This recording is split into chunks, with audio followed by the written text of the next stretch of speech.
Kaum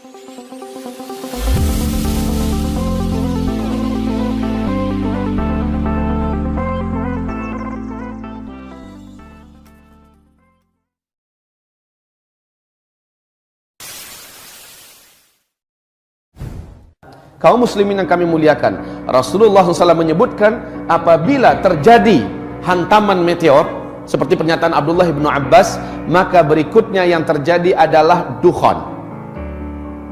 Dalam sanad yang jayyid, Ibnu Jarir meriwayatkan sebuah hadis di mana Ibnu Mulaikah berkata, guruku Abdullah bin Abbas berkata, malam tadi kami nggak bisa tidur karena kami menyaksikan meteor melintas di atas bumi kita. Saya khawatir jangan-jangan besoklah terjadinya dukhan. Apa yang dikatakan oleh Abdullah bin Abbas ini persis sama dengan yang diuraikan oleh pakar astronomi dunia tadi, Michel Penn. Meteor ini ketika dia menghantam atmosfer bumi kita, kalau garis diameternya 2 km saja, kekuatan ledakan meteor ini sama dengan 1 juta kali lipat bom nuklir yang pernah meledak di Nagasaki dan Hiroshima.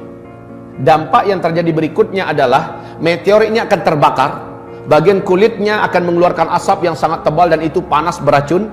Kemudian bagian kulit ini lepas dari intinya dan dia membentuk meteor-meteor kecil yang akan menghunjam bukit-bukit kita, gunung-gunung kita, kota-kota kita akan menjadi hujan meteor. Sementara yang intinya mengandung sidrid. Sidrid ini adalah kandungan dari zat besi. Pergesekan yang sangat ekstrim menembus lapisan atmosfer kita menyebabkan timbulnya medan magnet yang teramat sangat kuat.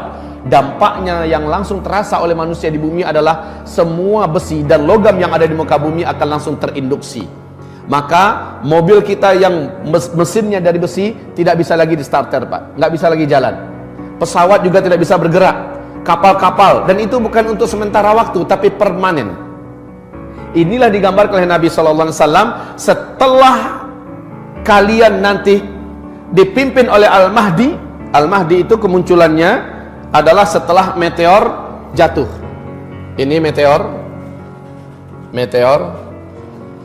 Setelah meteor jatuh terjadi dukhan, Al-Mahdi akan muncul. Al-Mahdi inilah yang akan memimpin umat Islam di sini.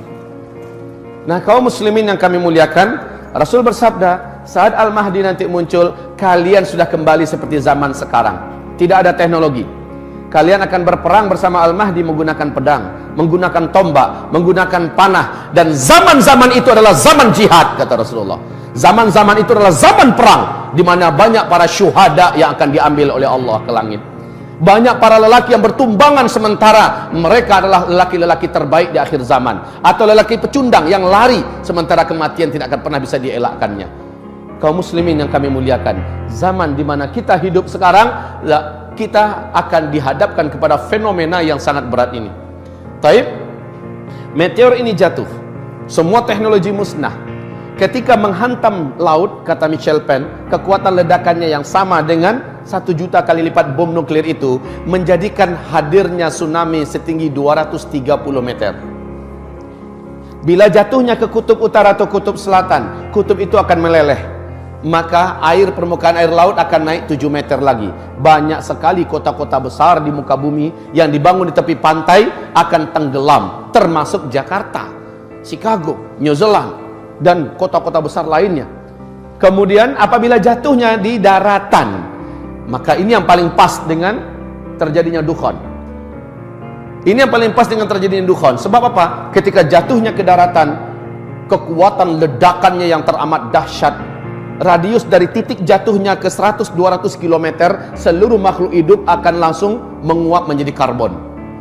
Kemudian bumi akan mengalami kecekungan yang sangat dalam. Kemudian partikel-partikelnya membumbung ke langit dalam bentuk kabut, debu yang teramat sangat tebal lagi panas. Dan inilah yang disebut dengan dukhan. Tebal, panas, gelombang kejut dari ledakan tadi menghasilkan kekuatan laju secepat 800 km per jam. Bayangkan kecepatannya. Maka partikel-partikel yang tebal tadi membumbung ke udara, menutupi langit dengan segera membungkus bumi. Bumi akan gelap gulita 40 hari 40 malam, kata Rasul. Bumi akan gelap gulita 40 hari 40 malam. Hamba-hamba Allah yang saya muliakan, bagaimana 40 hari 40 tanpa cahaya? Sahabat-sahabat bertanya kepada Rasulullah, Ya Rasulullah, bagaimana cara kami menentukan waktu sholat? Nabi mengatakan, sholat kalian kira-kirakan saja ketika itu. Siapapun yang berusaha melihat, walaupun telapak tangannya didekatkan ke wajah seperti ini, dia tidak akan mampu melihat apa-apa, gelap gulita. Setelah matahari kembali nampak, dukhon tersisih, ya, kita akan dikejutkan dengan pemandangan lain. Apa itu?